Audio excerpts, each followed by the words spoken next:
നമസ്കാരം. പ്രധാന വാർത്തകൾ ആദ്യം.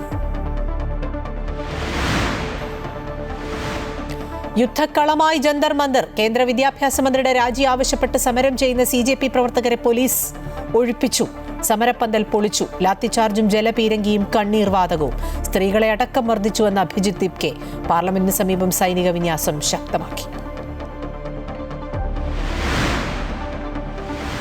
വർഷകാല സമ്മേളനത്തിന്റെ ആദ്യ ദിനം ലോക്സഭയും രാജ്യസഭയും സ്തംഭിപ്പിച്ച് പ്രതിപക്ഷം.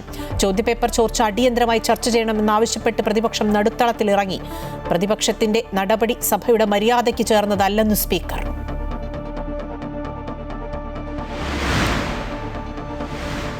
ഗവൺമെന്റ് പ്ലീഡർ വിവാദത്തിൽ മുഖ്യമന്ത്രിയെ കണ്ട് KSU സംസ്ഥാന പ്രസിഡന്റ്. ആശങ്കകൾ അറിയിച്ചുവെന്നും മുഖ്യമന്ത്രി തീരുമാനമെടുക്കുമെന്നും അലൂഷ്യസ് സേവ്യർ. പ്ലീഡർ നിയമനത്തിൽ മുഖ്യമന്ത്രി ഉറപ്പ് നൽകിയില്ലെന്ന് സൂചന. നിയമനമായിക്കഴിഞ്ഞെന്ന് മുഖ്യമന്ത്രിയുടെ ഓഫീസ്. ശബരിമല സ്വർണ്ണക്കൊള്ളയിൽ അന്വേഷണ പുരോഗതി റിപ്പോർട്ട് ഹൈക്കോടതിയിൽ സമർപ്പിച്ച SIT. 54 പേരുടെ മൊഴിയെടുത്തെന്നും 1 മാസത്തിനുള്ളിൽ കുറ്റപത്രം സമർപ്പിക്കുമെന്നും SIT. നെന്മാറ ഇരട്ടക്കൊലക്കേസിൽ പ്രതി ചെന്താമരയ്ക്ക് വധശിക്ഷയും 20 ലക്ഷം രൂപ പിഴയും. പിഴത്തുക സുധാകരന്റെ മക്കൾക്ക് നൽകണം. പിഴ അടച്ചില്ലെങ്കിൽ 3 വർഷം കൂടി തടവ്. കേസ് അപൂർവങ്ങളിൽ അപൂർവമെന്ന് കോടതി. സുധാകരന്റെ മക്കൾക്ക് ചെന്താമര ഭീഷണിയാണെന്ന് നിരീക്ഷണം. കോടതിക്ക് നന്ദി പറഞ്ഞ സുധാകരന്റെ മക്കൾ. അഞ്ചരക്കണ്ടി ഡെന്റൽ കോളേജിലെ നിതിൻ രാജിന്റെ ആത്മഹത്യയിൽ കുറ്റം നിഷേധിച്ച് അറസ്റ്റിലായ ഡോക്ടർ MK റാം. നിതിൻ രാജിന്റെ ആത്മഹത്യ ലോണാപ്പുകാരുടെ മാനസിക സമ്മർദ്ദം മൂലമെന്നും താൻ ജാതി അധിക്ഷേപം നടത്തിയിട്ടില്ലെന്നും ഡോക്ടർ റാം.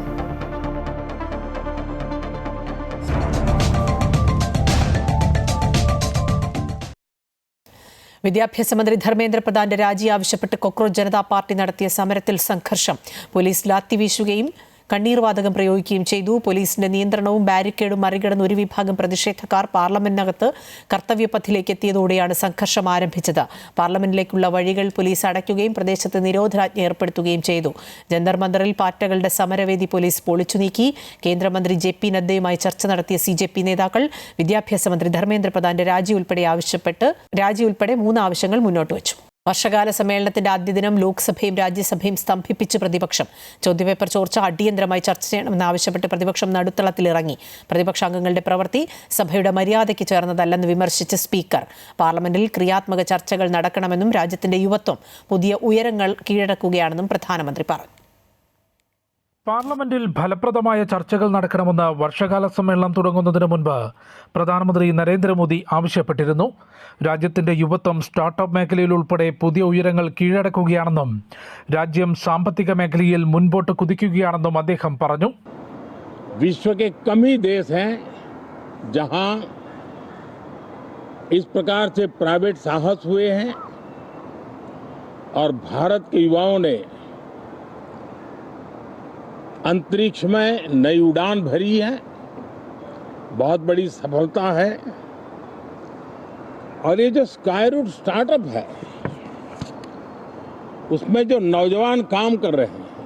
എന്നാൽ സഭാ നടപടികൾ ആരംഭിച്ച നിമിഷങ്ങൾക്കകം രാജ്യസഭയിലും ലോക്സഭയിലും പ്രതിപക്ഷം ബഹളം ആരംഭിച്ചു. ചോദ്യപേപ്പർ ചോർച്ച, ജന്തർ മന്ദറിലെ സമരം, അയോധ്യ സംഭാവന ക്രമക്കേട് തുടങ്ങിയ വിഷയങ്ങൾ അടിയന്തരമായി ചർച്ച ചെയ്യണമെന്നാണ് പ്രതിപക്ഷത്തിന്റെ ആവശ്യം. പ്രതിപക്ഷം നടുത്തളത്തിലിറങ്ങി പ്രതിഷേധിച്ചതോടെ സഭാ നടപടികൾ മുൻപോട്ട് കൊണ്ടുപോകാനാകാതെ നിരവധി തവണ തടസ്സപ്പെട്ടു. പിന്നീട് ഇരുസഭകളും ഇന്നത്തേക്ക് പിരിഞ്ഞു. सदस्यगण प्लीज आप निधन संबंधी उल्लेख के समय सदन की मर्यादाओं को मेरी सदन में हमेशा ये अपेक्षा रहेगी सदन की परंपरा और प्रतिष्ठा को बनाए रखें.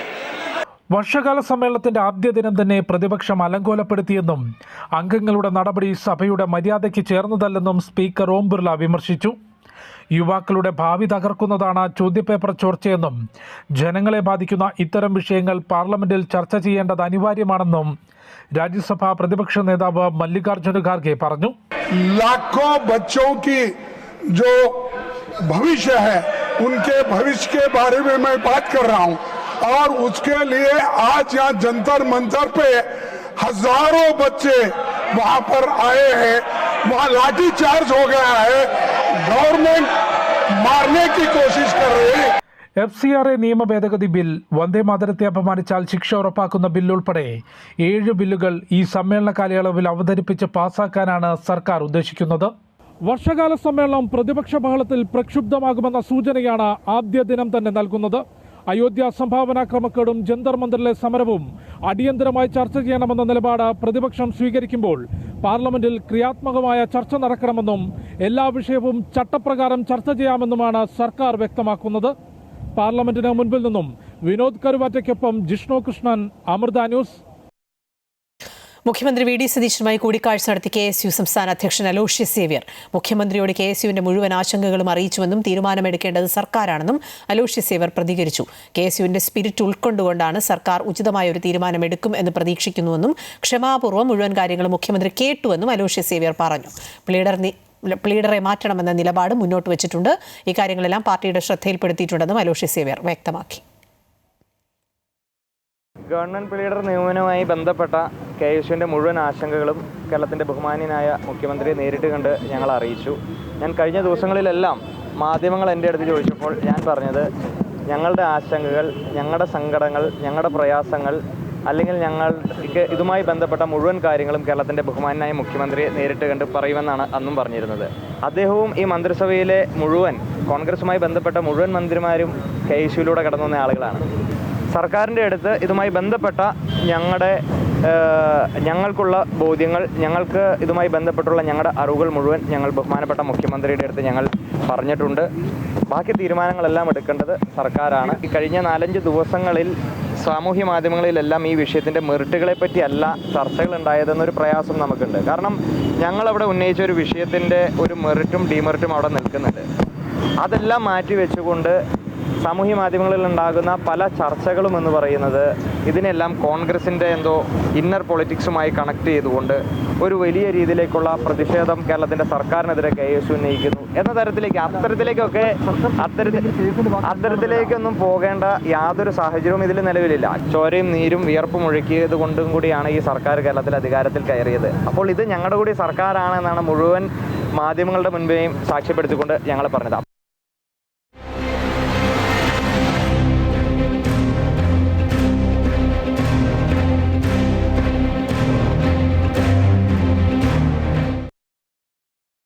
നെന്മാറ ഇരട്ടക്കൊലക്കേസിൽ പ്രതി ചെന്താമരയ്ക്ക് വധശിക്ഷ. പാലക്കാട് അഡീഷണൽ ജില്ലാ സെഷൻസ് കോടതിയാണ് വിധി പ്രഖ്യാപിച്ചത്. കേസ് അപൂർവങ്ങളിൽ അപൂർവമാണെന്ന് വിലയിരുത്തിയ കോടതി പ്രതിക്ക് മാനസാന്തരത്തിന് സാധ്യതയില്ലെന്ന് നിരീക്ഷിച്ചു. ജാമ്യവ്യവസ്ഥ ലംഘിച്ചാണ് ഇരട്ടക്കൊലപാതകം നടത്തിയത്. കൊലപാതകത്തിന് ശേഷവും പ്രതിക്ക് കുറ്റബോധമില്ലെന്ന് കോടതി ചൂണ്ടിക്കാട്ടി. പ്രതിഭാഗത്തിന്റെ വാദങ്ങളെല്ലാം തള്ളിയായിരുന്നു കോടതി ഉത്തരവ്. പ്രോസിക്യൂഷൻ പറഞ്ഞ കാര്യങ്ങളെല്ലാം അംഗീകരിച്ച കോടതി പ്രതിഭാഗത്തിന്റെ വാദങ്ങൾ പൂർണ്ണമായും തള്ളി. കോടതി കുറഞ്ഞ ശിക്ഷ നൽകണമെന്നായിരുന്നു പ്രതിഭാഗത്തിന്റെ വാദം. അതേസമയം വധശിക്ഷ നൽകണമെന്ന പ്രോസിക്യൂഷൻ ആവശ്യപ്പെട്ടു. ചെന്താമരയ്ക്ക് മാനസിക പ്രശ്നമില്ലെന്ന് പറഞ്ഞ കോടതി കുറ്റക്കാരനാണെന്നറിഞ്ഞ ശേഷം പ്രതിയുടെ പ്രതികരണങ്ങൾ പരാമർശിച്ചു. പ്രതിക്ക് കുറ്റബോധമില്ലെന്നും കൃത്യമായ ക്രിമിനൽ ബുദ്ധിയുള്ള വ്യക്തിയാണെന്നും കോടതി കണ്ടെത്തി. ജില്ലാ നിയമസഹായവേദിയുടെ റിപ്പോർട്ടിന്മേലുള്ള വാദങ്ങളും കോടതി ചൂണ്ടിക്കാട്ടി. 2019 കൊല്ലപ്പെട്ട സുധാകരന്റെ ഭാര്യ സജിതയുടെ കേസും കോടതി പരാമർശിച്ചു. അതിൽ അതിയായ സന്തോഷമുണ്ട്. എല്ലാ പോലീസ് അതോറിറ്റീസിൻ്റെയും പ്രോസിക്യൂഷൻ സാക്ഷികളുടെയും എല്ലാവരെയും സഹകരിച്ചിട്ടാണ് ഇത്ര വലിയൊരു വിധി ഉണ്ടാക്കാൻ പറ്റിയത്. 100 പേജുകളോളം അതിനെ പറ്റിയിട്ട് ഒരു ഡിസ്കഷൻ നടത്തിയിട്ട് മാത്രമാണ് ഇത് ഒരു അറസ്റ്റ് കേസസിൽ പെടും എന്നുള്ളത് നിഗമനം എത്തിയിട്ടുള്ളത്. എല്ലാ കാര്യങ്ങളും, അതായത് കുട്ടികളുടെ റീഹാബിലിറ്റേഷനും പ്രതിയുടെ സ്വഭാവ രീതിയും സംഭവങ്ങൾ നടത്തിയ രീതിയും പിന്നെ അയാൾക്ക് ഒരു റീമോഴ്സിനോ റീഹാബിലിറ്റേഷനോ യാതൊരു സ്കോപ്പില്ല എന്നും അതിനുകൂടാതെ അയാൾ കൽപ്പിച്ചുകൂട്ടി ചെയ്തതാണ് എന്നുള്ളതടക്കം കോൾഡ് ബ്ലഡഡ് മർഡറാണ് എന്നുള്ള അടക്കം കോടതി കണ്ടെത്തിയിട്ടുണ്ട്. കേസിൽ ചെന്താമര കുറ്റക്കാരനാണെന്ന് കോടതി നേരത്തെ കണ്ടെത്തിയിരുന്നു. 20 ലക്ഷം രൂപ പിഴയും കോടതി വിധിച്ചു. കൊല്ലപ്പെട്ട സുധാകരന്റെ മക്കൾക്ക് സർക്കാർ ജോലി നൽകണമെന്നും കോടതി വ്യക്തമാക്കി. അർഹിച്ച വിധിയെന്ന സുധാകരന്റെ മക്കൾ പ്രതികരിച്ചു. കോടതി വിധിയിൽ സന്തോഷമുണ്ടെന്നും ധനസഹായം പ്രഖ്യാപിച്ചതിൽ ആശ്വാസമുണ്ടെന്നും കുട്ടികൾ പറഞ്ഞു. എല്ലാവർക്കും ഒരുപാട് നന്ദിയുണ്ട്. ജഡ്ജിക്കായാലും ഞങ്ങൾ ഹെൽപ്പ് ചെയ്ത പോലീസിനായാലും എല്ലാവർക്കും ഒരുപാട് നന്ദിയുണ്ട്. ഇയാൾക്ക് വധശിക്ഷ കൊടുത്തതിൽ ഒരുപാട് സന്തോഷമുണ്ട്. അയാൾക്ക് ഒരു മുഖഭാവം മാറ്റമൊന്നും ഇല്ലാതെ തന്നെയാണ് ഇപ്പോഴും നിൽക്കുന്നത്. അയാൾക്ക് ഇതിലൊന്നിനും പേടിയില്ല. അപ്പൊ എന്തായാലും വധശിക്ഷ കിട്ടിയതിൽ ഞങ്ങൾക്ക് സന്തോഷമുണ്ട്. അയാൾ അനുഭവിച്ച് അതിൻ്റെ ഉള്ളിൽ ഇരിക്കണം. അതേസമയം ചെന്താമര ജയിൽ ചാടുമോ എന്ന ഭയമുണ്ടെന്നും അതിനാൽ വധശിക്ഷ അനിവാര്യമാണെന്നും മരണപ്പെട്ട സജിതയുടെ സഹോദരിയും കൂട്ടിച്ചേർത്തു. ചെന്താമര നമുക്ക് തൂക്കിക്കൊല്ലം വിധിച്ചാലേ നമുക്കൊരു സമാധാനമുള്ളൂ. ഇപ്പോഴും ചെന്താമര കാണുമ്പോൾ രൂപം കാണുമ്പോൾ നമുക്ക് പേടിയാണ്, കുട്ടികൾക്കും പേടിയാണ്. അതുകൊണ്ട് ചെന്താമര തൂക്കിക്കൊല്ലണമെന്നാണ് അപേക്ഷ ഞങ്ങൾ പറയുന്നത്.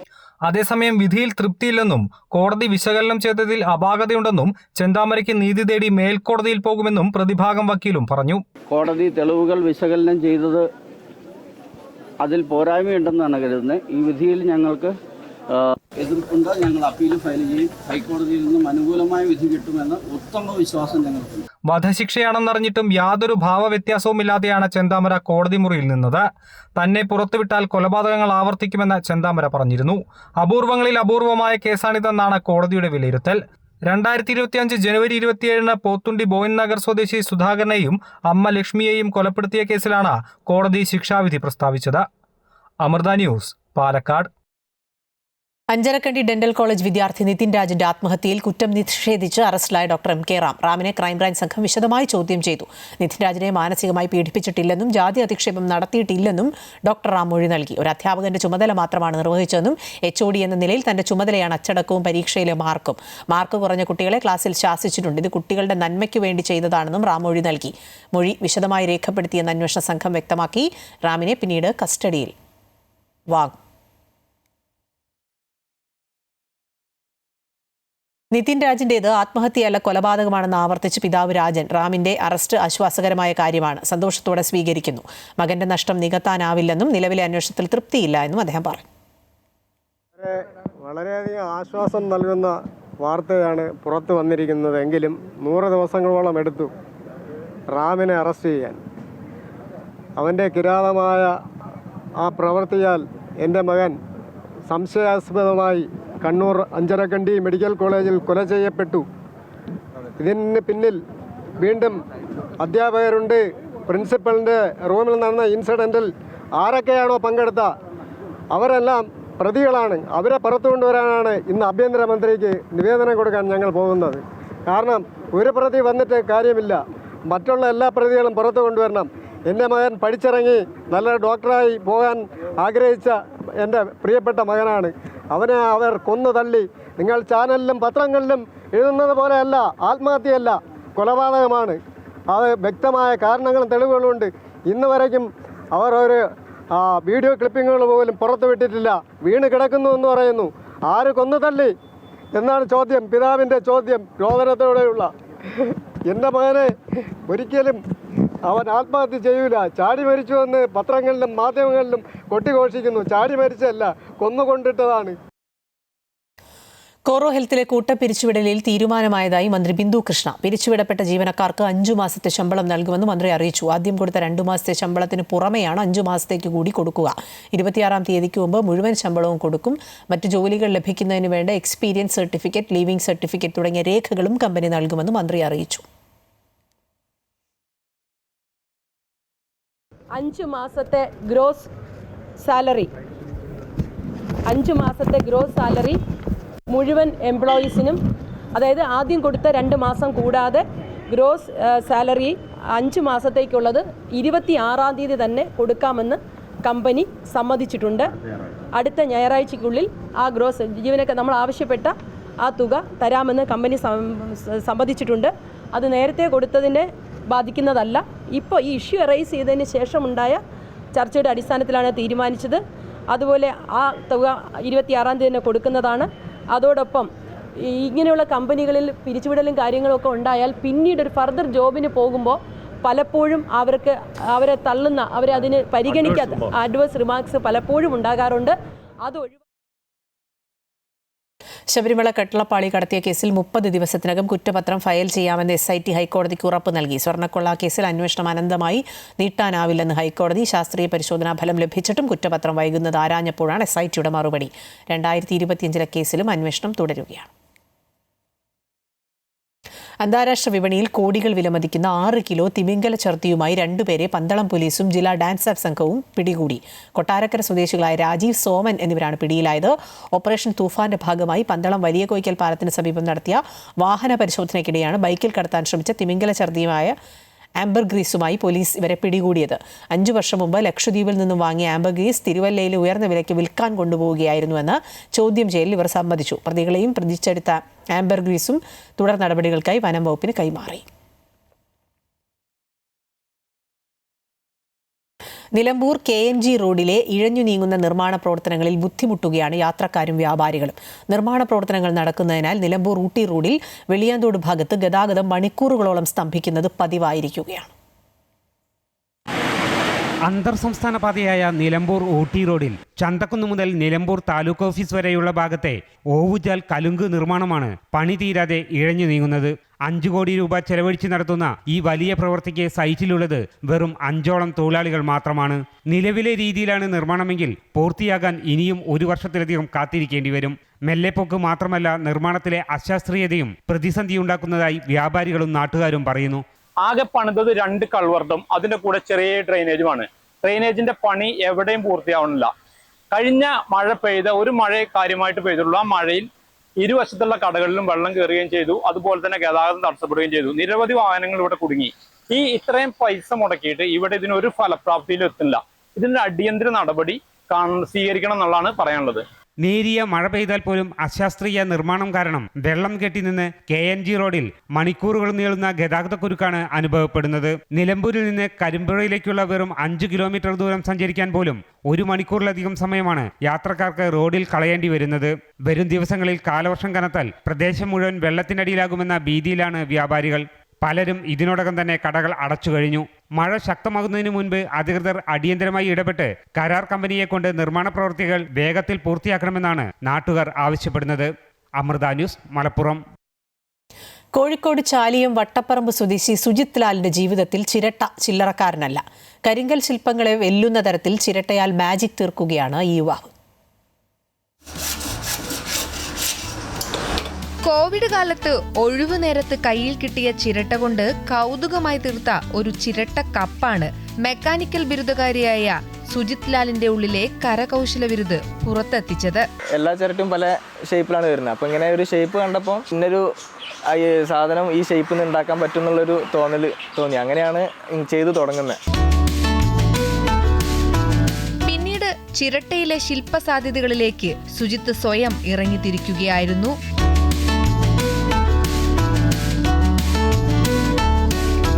ചെയ്തതിൽ ഏറ്റവും കൂടുതൽ വർക്ക് എടുത്ത് ചെയ്ത് പറഞ്ഞ ദേവിയുടെ അതിനാണ് ഇപ്പോൾ ഏറ്റവും കൂടുതലായിട്ട് ഞാൻ എഫേർട്ട് ഇട്ട് കുറേ ദിവസം എടുത്ത് ചെയ്ത് വർക്കും. അത് ബാക്കിയുള്ള വർക്കുകൾ ചെയ്ത് നമുക്കൊരു കോൺഫിഡൻസ് കിട്ടുമല്ലോ. അപ്പോൾ അങ്ങനെയാണ് ദേവിയിലേക്ക് ഞാൻ എത്തിയത്.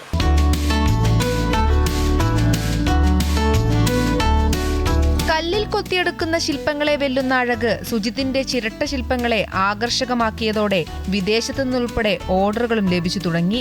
ചാലിയത്ത് ഇൻഡസ്ട്രിയൽ വർക്ക്ഷോപ്പ് നടത്തുന്ന പിതാവിനെ സഹായിച്ചു വരികയാണ് സുജിത്ത്. ജോലി സമയത്തിന് ശേഷമുള്ള ഒഴിവുവേളകളിലാണ് ചിരട്ട ശില്പ നിർമ്മാണം. തന്റെ നാട്ടിൽ തന്നെ ഒരു പ്രദർശനം ഒരുക്കണമെന്നും കൂടുതൽ ആകർഷകമായ ശില്പങ്ങൾ നിർമ്മിക്കണമെന്നതുമാണ് സുജിത്തിന്റെ ആഗ്രഹം.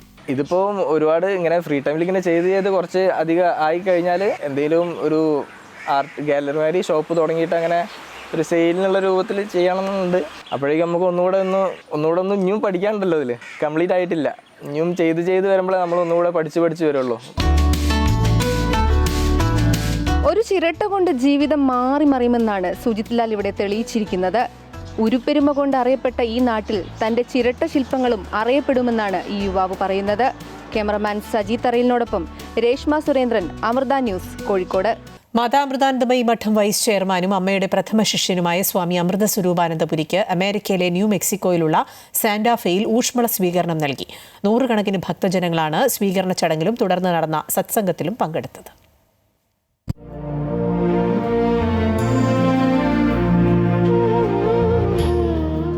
അമ്മയുടെ സന്ദേശവുമായി അമേരിക്കയിൽ പര്യടനം നടത്തുന്ന സ്വാമി അമൃത സ്വരൂപാനന്ദപുരി ന്യൂ മെക്സിക്കോ സംസ്ഥാനത്തിന്റെ തലസ്ഥാനമായ സാന്റാഫെയിലെത്തി.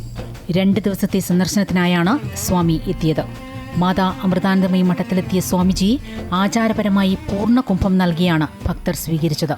തുടർന്ന് സ്വാമിജി അനുഗ്രഹ പ്രഭാഷണം നടത്തി. It is a totality that is smiling. Understand that this is how divinity smiles. And this is how God smiles. And this is why the Guru's form and all her actions become meditation. സ്വാമിജിയുടെ നേതൃത്വത്തിൽ നടന്ന ഭജനയിലും ധ്യാനത്തിലും നിരവധി പേർ പങ്കെടുത്തു.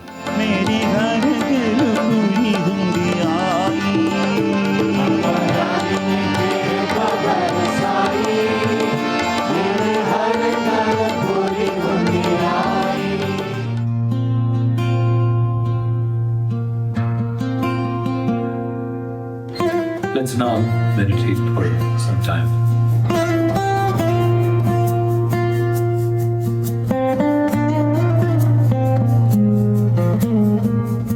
എല്ലാവർക്കും പ്രസാദവും നൽകിയാണ് സ്വാമിജി മടങ്ങിയത്.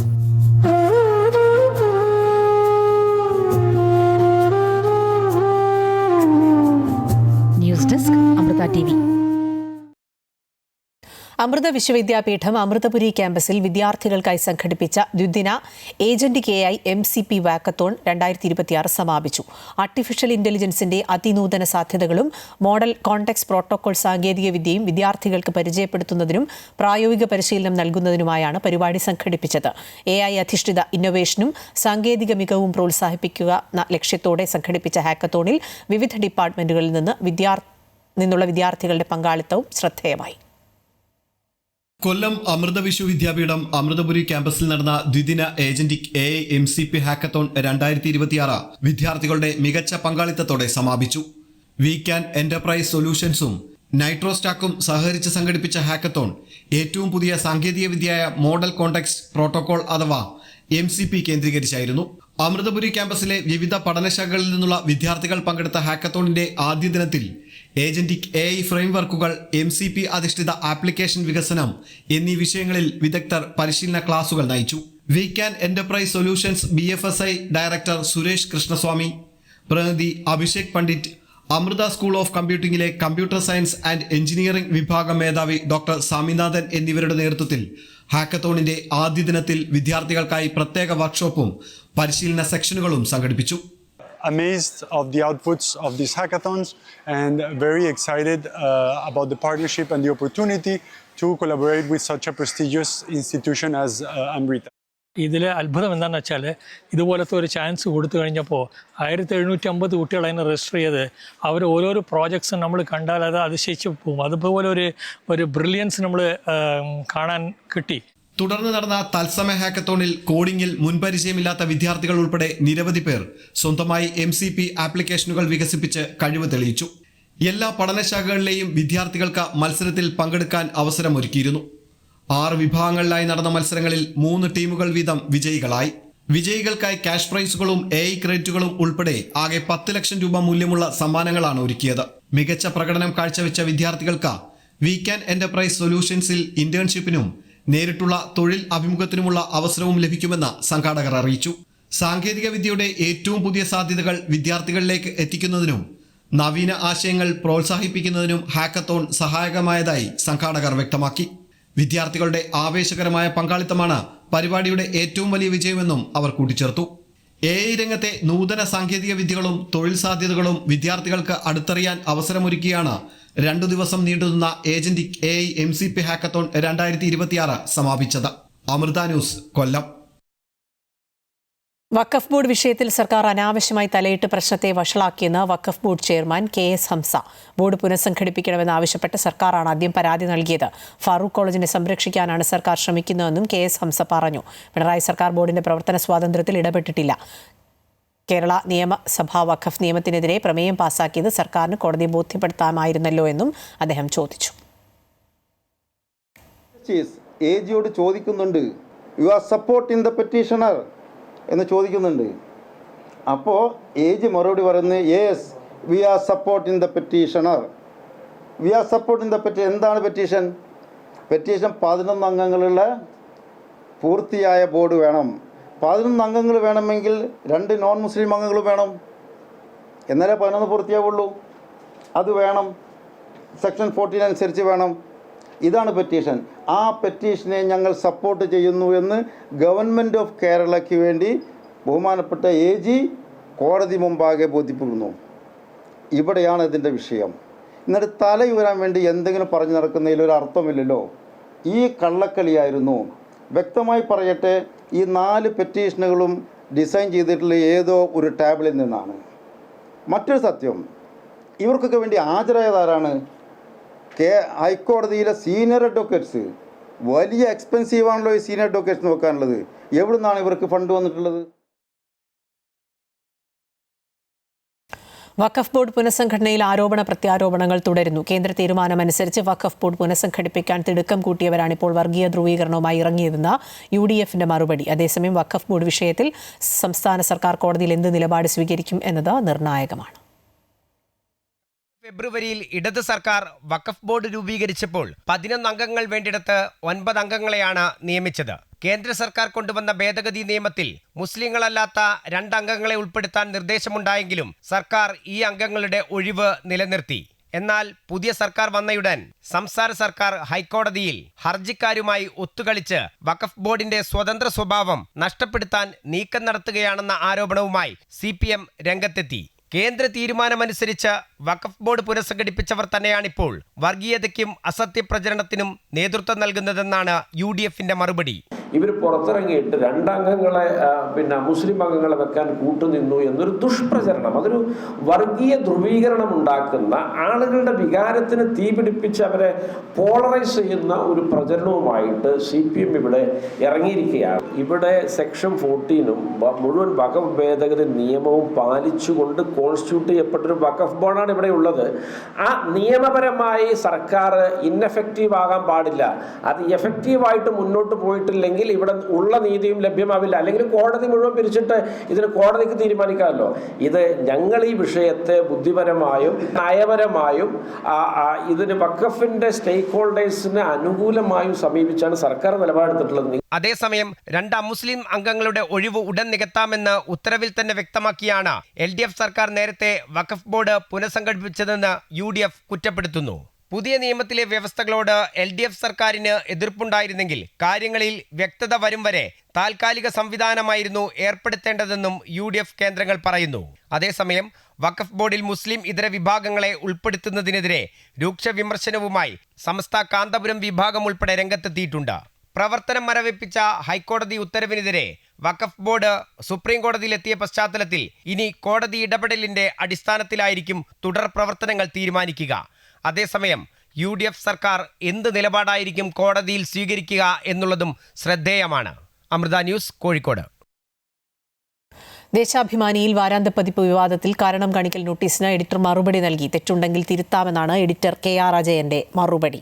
ലേഖനത്തിന് ഏറ്റവും അനുയോജ്യമായ തലക്കെട്ടാണ് നൽകിയത്. കള്ളൻ വിജയൻ ലേഖനത്തിൽ പാർട്ടി വിരുദ്ധതയില്ല എന്നും വിശദീകരണം നൽകി.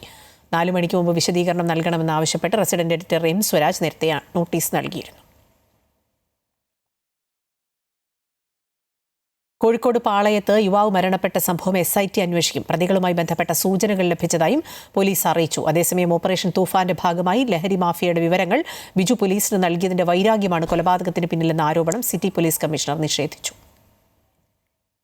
പാളയത്ത് കൊല്ലപ്പെട്ട 38-കാരൻ ബിജുവിന്റെ ശരീരത്തിൽ 45 മുറിവുകളുണ്ടെന്നാണ് പോസ്റ്റ്മോർട്ടത്തിൽ കണ്ടെത്തിയിരിക്കുന്നത്. കഴുത്തിനു ചുറ്റും മാത്രമായി 18 കുത്തുകൾ ഏറ്റിട്ടുണ്ട്. രക്തം വാർന്നാണ് മരണം. CCTV പരിശോധനയിൽ നിന്നും പ്രതികളുമായി ബന്ധപ്പെട്ട ചില സൂചനകൾ ലഭിച്ചിട്ടുണ്ട്. പാളയം പ്രദേശം ലഹരി മാഫിയയുടെ കേന്ദ്രമാണെന്നും ലഹരി മാഫിയെക്കുറിച്ച് മകൻ പോലീസിന് വിവരം നൽകിയിരുന്നതായും ഇവർ തന്നെയാകും കൊലയ്ക്ക് പിന്നിലെന്നുമാണ് കുടുംബത്തിന്റെ ആരോപണം. എന്നാൽ ഓപ്പറേഷൻ തൂഫാന്റെ ഭാഗമായി വിവരം നൽകിയതിന്റെ വൈരാഗ്യമാണ് കൊലപാതകത്തിന് പിന്നിലെന്ന ആരോപണം city police commissioner AP Shoukath Ali തള്ളി. ഇത്തരത്തിൽ വിവരങ്ങൾ നൽകിയ ആളല്ല ബിജുവെന്നും ലഹരിക്കെതിരെ വിവരം നൽകുന്നവരുടെ വിവരം പോലീസ് രഹസ്യമായി സൂക്ഷിക്കാറുണ്ടെന്നും അദ്ദേഹം വ്യക്തമാക്കി. ഈ ഓപ്പറേഷൻ തൂഫാൻ തുടങ്ങിയ ശേഷം ഞങ്ങൾക്ക് രഹസ്യമായും ഒരുപാട് പേർ പരസ്യമായും ഞങ്ങൾക്ക് ഇൻഫർമേഷൻ തരുന്നുണ്ട്. അവർക്കാർക്കും ഒരു പ്രശ്നം ഉണ്ടായിട്ടില്ല. രഹസ്യമായി സൂക്ഷിക്കേണ്ട കാര്യങ്ങൾ ഞങ്ങൾ രഹസ്യമായി തന്നെയാണ് സൂക്ഷിക്കുന്നത്. പക്ഷേ ഇന്ന് ഈ കാര്യത്തിൽ പ്രത്യേകിച്ച് കോഴിക്കോട് സിറ്റിയിൽ പൊതുസമൂഹം അത് നല്ല പിന്തുണയാണ് തന്നിട്ടുള്ളത്. ഈ കാര്യത്തിൽ തികച്ചും അതല്ല എന്ന് ഞങ്ങൾക്ക് പറയാൻ പറ്റും. ഒരാളുടെ വ്യക്തിപരമായ കാര്യത്തിൽ പൊതുസമൂഹത്തിൽ പറയേണ്ട എന്നുകൊണ്ട് ഞങ്ങൾ മറ്റു കാര്യങ്ങളൊന്നും അദ്ദേഹത്തിൻ്റെ ശീലങ്ങളെ പറ്റിയൊന്നും പറയുന്നില്ല. ഞങ്ങൾക്ക് ചില സൂചനകൾ കിട്ടിയിട്ടുണ്ട്. ആ സൂചനകൾ ഇതുമായിട്ട് ബന്ധമൊന്നുമില്ല. ലഹരി മാഫിയയെ പറ്റി പോലീസിന് വിവരം തന്നിട്ടാണ് ഇത് സംഭവിച്ചതെന്നത് തികച്ചും ശരിയല്ലാത്തൊരു കാര്യമാണ്. ടൗൺ ACPയുടെ നേതൃത്വത്തിൽ പ്രത്യേക അന്വേഷണ സംഘം കേസ് ഉടൻ ഏറ്റെടുക്കും. ഇന്നലെ പുലർച്ചെ 3 മണിയോടെയാണ് കോഴിക്കോട് പാളയത്തെ ഒറ്റമുറി വീട്ടിൽ ബിജുവിനെ കൊല്ലപ്പെട്ട നിലയിൽ കണ്ടെത്തിയത്. അമൃത ന്യൂസ്, കോഴിക്കോട്. കാലവർഷം തുടങ്ങുമ്പോൾ മലബാറിൽ പൊതുവെ കാളപൂട്ട് മത്സരങ്ങൾ സജീവമാകാറുണ്ട്. കോഴിക്കോട് കൊടിയത്തൂരിൽ ആവേശത്തിരയിളക്കം സൃഷ്ടിച്ച് ഇത്തവണ ആദ്യ വണ്ടിപ്പൂട്ട് മത്സരമാണ് നടന്നത്. ഓഫ് റോഡ് ട്രാക്കുകളിലൂടെ ചെളി തെറിപ്പിച്ചുകൊണ്ട് ചീറിപ്പാഞ്ഞ പെൺപടകളും തിരുവമ്പാടി MLAയുടെ മാസ് എൻട്രിയും എല്ലാം കാണികളിൽ വലിയ ആവേശമാണ് നിറച്ചത്. ജൂലൈ 30-ന് തുടക്കമാകുന്ന മലബാർ റിവർ ഫെസ്റ്റിവലിന്റെ ഭാഗമായാണ് കൊടിയത്തൂർ പഞ്ചായത്തും അഡ്വഞ്ചർ ക്ലബ്ബും ചേർന്ന് ആവേശകരമായ ഓഫ് റോഡ് റേസ് സംഘടിപ്പിച്ചത്. കിഴക്കൻ മലയോര മേഖലയിലെ ടൂറിസത്തിന് മുതൽക്കൂട്ടാകുന്ന തരത്തിലാണ് റിവർ ഫെസ്റ്റ് ഒരുക്കുന്നത്. നിരവധി വാഹനപ്രേമികളും കാഴ്ചക്കാരുമാണ് ഓഫ് റോഡ് റേസ് കാണാനായി എത്തിയത്. കൊടിയത്തൂരിലെ ചെളി നിറഞ്ഞ ട്രാക്കിലൂടെ വണ്ടികൾ ചീറിപ്പോകുമ്പോഴാണ് തിരുവമ്പാടി MLA CK കാസിമിന്റെ അപ്രതീക്ഷിത എൻട്രി. വളയം കയ്യിലെടുത്തതോടെ ഉപജീവനത്തിന് വേണ്ടി ജീപ്പ് ഓടിച്ചിരുന്ന ആ പഴയ കാലത്തിലേക്ക് അദ്ദേഹത്തിന്റെ ഓർമ്മകൾ സഞ്ചരിച്ചു. പിന്നീട് നടന്നത് മാസ് പ്രകടനമായിരുന്നു. വലിയ ഒരു ജനകീയ പങ്കാളിത്തമുണ്ട്. അത് ഇതൊക്കെ തന്നെ നമ്മൾ ഉദ്ദേശിക്കുന്നത് നമ്മുടെ തിരുവമ്പാടിയുടെ വിവിധ ടൂറിസം ഡെസ്റ്റിനേഷൻ ഒക്കെ ലോകത്തിന്റെ മുന്നിൽ എക്സ്പ്ലോർ ചെയ്യാന്നുള്ളതാണ്. നല്ല ഒരു എക്സ്പീരിയൻസ് ആയിരുന്നു. ഞാൻ 10-35 വർഷം മുമ്പ് കക്കാടംപോയിലും മൂവാരന്തോടും മഞ്ഞക്കടവിലും നായടംപോയിലും ഒക്കെ വണ്ടി ഓടിച്ച് ജീവിതോപാധി കണ്ട ആളാണ്. അത്രത്തോളം ബുദ്ധിമുട്ടില്ലായിരുന്നു. നല്ല എക്സ്പീരിയൻസ് ആയിരുന്നു. നല്ല സന്തോഷം തോന്നി. വലിയ പങ്കാളിത്തമുണ്ട്. എല്ലാവരും വലിയ സന്തോഷത്തിലാണ്. പുരുഷന്മാർ അടക്കിവാണ ഓഫ് റോഡ് ട്രാക്കുകളിലേക്ക് പെൺപടകൾ കൂടി എത്തിയതോടെ ആവേശം ഇരട്ടിയായി. ഫസ്റ്റ് ടൈമാണ് ഞാൻ ഇത് എക്സ്പീരിയൻസ് ചെയ്യുന്നത്. നല്ല ആഗ്രഹിച്ചു വന്നതാണ്. ഏതായാലും ഉഷാറായിട്ട് കംപ്ലീറ്റ് ചെയ്യാൻ പറ്റും. എനിക്ക് ഇങ്ങനെ ഒരു ചാൻസ് ആദ്യമായിട്ട് കിട്ടിയതാണ്. കുഴപ്പമില്ലാത്ത രീതിയിൽ ഫിനിഷ് ചെയ്തെന്നാണ് എൻ്റെ ഒരു വിശ്വാസം. പഴയ തലമുറയെയും പുതിയ തലമുറയെയും ഒരുപോലെ മലബാർ റിവർ ഫെസ്റ്റിവലിലേക്ക് ആകർഷിക്കുന്ന വിധമാണ് ഇത്തവണയും സംഘാടനം. അമൃത ന്യൂസ്, കോഴിക്കോട്. കേരളത്തിലെ ഏറ്റവും വലിയ ആദിശങ്കര ശില്പങ്ങളിലൊന്നിന്റെ നിർമ്മാണ പൂർത്തീകരണത്തിനായുള്ള അനുജ്ഞാ സമാരോഹം തൃശൂർ വടക്കേമഠം ബ്രഹ്മസ്വം വേദ പാഠശാലയിൽ ഭക്തിസാന്ദ്രമായി നടന്നു. കാഞ്ചി കാമകോടി പീഠാധിപതി ജഗദ്ഗുരു പൂജനീയ ശങ്കര വിജയേന്ദ്ര സരസ്വതി ശങ്കരാചാര്യ സ്വാമിയാർ അനുജ്ഞാ സമാരോഹണത്തിന് മുഖ്യ കാർമ്മികത്വം വഹിച്ചു. വൈദിക പണ്ഡിതരുടെ സാന്നിധ്യവും വേദമന്ത്രോച്ചാരണവും ചടങ്ങിന് ആത്മീയ മാഹാത്മ്യം പകർന്നു.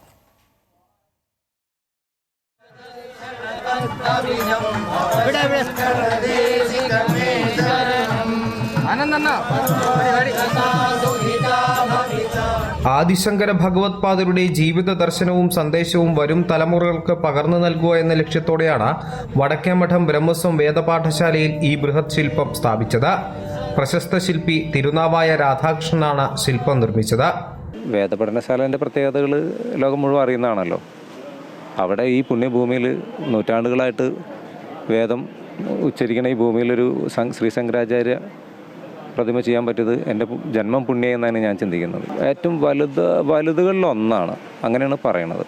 പീഠ അടക്കം 15 അടിയാണ് ഇതിൻ്റെ ഹൈറ്റ്. വടക്കേമഠം ബ്രഹ്മസ്വത്തിന്റെ ഒരു അഭ്യുദയകാംക്ഷിയും ബംഗളൂരുവിൽ താമസിക്കുന്ന വ്യവസായിയുമായ ഒരു ഭക്തയാണ് കേരളത്തിലെ ഏറ്റവും വലിയ ആദിശങ്കര ശില്പങ്ങളിൽ ഒന്നിന്റെ നിർമ്മാണത്തിനാവശ്യമായ മുഴുവൻ ചിലവും ഏറ്റെടുത്തിരിക്കുന്നത്. ഇവിടെ അദ്ദേഹത്തിൻ്റെ ശിലാരൂപങ്ങളായിട്ടുള്ളത് ഇല്ല. അപ്പോൾ അതും കേരളത്തിൽ എനിക്ക് തോന്നുന്നിപ്പോൾ ഏറ്റവും വലുത് അല്ലെങ്കിൽ 1-2 സ്ഥാനം കിട്ടുന്ന അത്രയും വലിപ്പത്തിലുള്ള പ്രതിമയാണ് നമ്മളിവിടെ സ്ഥാപിക്കപ്പെട്ടിട്ടുള്ളത്. കേദാർനാഥ്, ബദ്രിനാഥ് അവിടെ നിന്നെല്ലാം കൊണ്ടുവന്ന ഒറിജിനാലിറ്റിക്ക് വേണ്ടിയിട്ട് അതിൻ്റെ കളറും എല്ലാം കൂടിയിട്ട് അതൊക്കെ നോക്കിയിട്ടാണ് അത് നിഷ്കർഷോട് കൂടിയിട്ട്. അപ്പോൾ ഇത്തരം ഒരു പ്രതിമ അതെല്ലാം വളരെ സൂക്ഷിച്ചുകൊണ്ടാണ് ഒരാൾ സപ്പോർട്ട് ചെയ്യുന്നുണ്ടല്ലോ. അനുജ്ഞാ സമാരോഹത്തിനു ശേഷം സ്വാമിയാർ വടക്കേമഠം ബ്രഹ്മസ്വം വേദപാഠശാല സന്ദർശിച്ചു.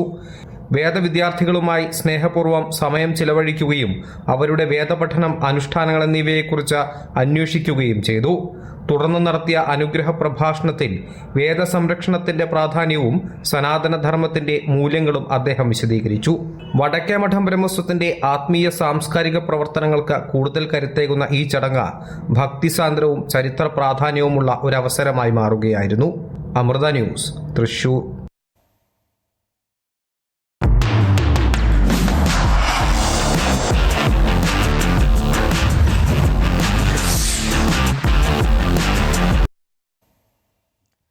ലോക ഫുട്ബോൾ കിരീടം സ്പെയിന്. ഫൈനലിൽ അർജന്റീനയെ എതിരില്ലാത്ത 1 ഗോളിന് കീഴടക്കിയാണ് സ്പെയിൻ തങ്ങളുടെ 2ാം ലോക കിരീടം സ്വന്തമാക്കിയത്. ന്യൂജേഴ്സി സ്റ്റേഡിയത്തിൽ എക്സ്ട്രാ ടൈമിലേക്ക് നീണ്ട മത്സരം തികച്ചും സ്പെയിൻ കൈവശമാക്കിയിരുന്നു. അർജന്റീനയ്ക്ക് ഒന്ന് പൊരുതാൻ പോലും ഇടം കൊടുക്കാതെ തലങ്ങും വിലങ്ങും സ്പാനിഷ് പട വരിഞ്ഞു മുറുക്കി. 90 മിനിറ്റ് മത്സരത്തിൽ തുടക്കത്തിലെ ആധിപത്യം സ്പെയിനിന് തന്നെയായിരുന്നു. അക്ഷരാർത്ഥത്തിൽ അർജന്റീനയെ സ്പെയിൻ വരച്ച വരയിൽ നിർത്തി. ആദ്യ പകുതിയിൽ ഒരൊറ്റ ഷോട്ട് ഓൺ ടാർഗറ്റ് പോലും നേടാൻ കഴിയാതിരുന്ന അർജന്റീനയ്ക്ക് രണ്ടാം പകുതിയിലും കാര്യമായൊന്നും ചെയ്യാനുണ്ടായിരുന്നില്ല. മത്സരത്തിലുടനീളം പ്രതിരോധത്തിലൂന്നി കളിച്ച അർജന്റീനയ്ക്ക് പ്രതിരോധത്തിലെ അവരുടെ പ്രധാന ആയുധമായ ലിസാൻഡ്രോ മാർട്ടിനസ് പരിക്കേറ്റ് പുറത്തുപോയതും തിരിച്ചടിയായി. 120 മിനിറ്റോളം കളിച്ചിട്ടും ആകെ 2 ഷോട്ടുകൾ മാത്രമാണ് അർജന്റീനയ്ക്ക് സ്പെയിൻ പോസ്റ്റിലേക്ക് ലക്ഷ്യമാക്കി അടിക്കാൻ കഴിഞ്ഞുള്ളൂ. അതേസമയം അർജന്റീനയുടെ ഡിഫൻഡേഴ്സിനെ മറികടന്ന് കൃത്യതയുള്ള ഷോട്ടുകൾ പായിക്കാൻ സ്പെയിനിന്റെ താരങ്ങൾക്ക് കഴിഞ്ഞു. ഗോളി എമിലിയാനോ മാർട്ടിനസിന്റെ മികച്ച പ്രകടനമാണ് അർജന്റീനയ്ക്ക് കൂടുതൽ ഗോളുകൾ കയറുന്നതിൽ നിന്നും രക്ഷയായത്. ഇഞ്ചുറി ടൈമിൽ രണ്ടാം മഞ്ഞക്കാർഡ് ലഭിച്ച എൻസോ ഫെർണാണ്ടസ് പുറത്തായതോടെ അർജന്റീന 10 പേരായി ചുരുങ്ങിയാണ് ശേഷിച്ച സമയം മത്സരത്തെ നേരിട്ടത്. 106 മിനിറ്റിൽ ഫെറാൻ ടോറസ് നേടിയ ഗോളാണ് കലാശപ്പോരിന്റെ വിധി എഴുതിയത്. നിക്കോ വില്യംസ് നൽകിയ പാസാണ് ടോറസ് വലയിലെത്തിച്ചത്. സ്പെയിനിന്റെ രണ്ടാം കിരീട നേട്ടമാണിത്. 2010 ദക്ഷിണാഫ്രിക്കയിൽ കിരീടമുയർത്തി 1.5 പതിറ്റാണ്ടിന് ശേഷം സ്പെയിൻ വീണ്ടും ലോക ചാമ്പ്യന്മാരായി. ലോകകപ്പ് ഫൈനലിൽ ഇതിനു മുമ്പ് ഒരു ടീമും ഒറ്റ ഷോട്ടില്ലാതെ 90 മിനിറ്റ് പൂർത്തിയാക്കിയിട്ടില്ല. ആ നാണക്കേടിന്റെ റെക്കോർഡുമായിട്ടാണ് അർജന്റീന കളം വിട്ടത്. ഫ്രഞ്ച് നായകൻ കിലിയൻ എംബാപ്പെ ഗോൾഡൻ ബൂട്ട് പുരസ്കാരം സ്വന്തമാക്കി. മറ്റ് പ്രധാന പുരസ്കാരങ്ങളെല്ലാം ലോക ചാമ്പ്യന്മാരായ സ്പാനിഷ് പട തൂത്തുവാരി. ടൂർണമെന്റിൽ ഒരു ഗോൾ മാത്രം വഴങ്ങി സ്പാനിഷ് കോട്ട കാത്ത ഗോൾ കീപ്പർ ഉനായ് സിമോൺ മികച്ച ഗോൾ കീപ്പർക്കുള്ള ഗോൾഡൻ ഗ്ലൗ പുരസ്കാരം നേടി. സ്പെയിനിന്റെ മധ്യനിരയിലെ റോഡ്രിയാണ് ടൂർണമെന്റിലെ മികച്ച കളിക്കാരനുള്ള ഗോൾഡൻ ബോൾ പുരസ്കാരം സ്വന്തമാക്കിയത്. മികച്ച യുവതാരമായി സ്പാനിഷ് പ്രതിരോധ താരം പൗ ക്യൂബാർസിയും തിരഞ്ഞെടുക്കപ്പെട്ടു. Sports desk, Amrita news. മത്സരത്തിൽ തീർത്തും നിറം മങ്ങിയെങ്കിലും 106 മിനിറ്റിൽ ഗോൾ വീഴുന്നതുവരെ ലോക കിരീടം കൈവിട്ടു പോകില്ല എന്ന പ്രതീക്ഷയിലായിരുന്നു അർജന്റീനയുടെ ആരാധകർ. തുടർച്ചയായ രണ്ടാം കിരീടമെന്ന സ്വപ്നം തകർന്നതും മെസ്സി കണ്ണീരോടെ മടങ്ങിയതും ആരാധകരുടെ കണ്ണു നനച്ചപ്പോൾ എതിരാളികൾക്ക് അത് ആഘോഷരാവായിരുന്നു.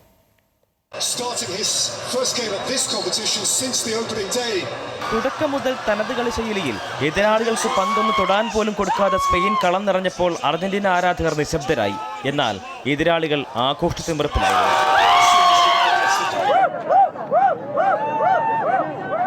ചുവപ്പുകാട് കണ്ട് അർജന്റീന 10 പേരിലേക്ക് ചുരുങ്ങിയപ്പോഴും 106 മിനിറ്റിൽ വിജയ ഗോൾ വീണപ്പോഴും ആവേശം അണപ്പെട്ടു. വിജയത്തിൽ ആഹ്ലാദിച്ചത് സ്പെയിൻ ആരാധകർ മാത്രമായിരുന്നില്ല.